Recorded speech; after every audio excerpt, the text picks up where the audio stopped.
आज आपण बोट ॲम्ब्युलन्सचं उद्घाटन या ठिकाणी केलेलं आहे। नर्मदा काठीवरती जे 33 गावं आहे त्या 33 गावांना या बोट ॲम्ब्युलन्सचा लाभ होणार आहे आणि ही बोट ॲम्ब्युलन्स आहे ही संपूर्ण इक्विप्ड बोट ॲम्ब्युलन्स आपण या ठिकाणी दिलेली आहे आणि आपण CSR कडे मागणी केली होती। त्या CSR मधून हिनाताईच्या माध्यमातून आपण मागणी केली होती आणि जिल्हा परिषदच्या पाठपुराव्याने आपल्याला ही ॲम्ब्युलन्स भेटलेली आहे।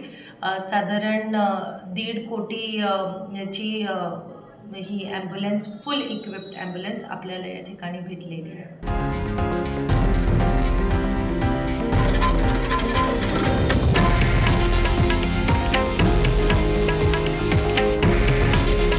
हे आहे देशातील नंबर 1 न्यूज नेटवर्क आणि आपण पाहत आहात TV9 मराठी।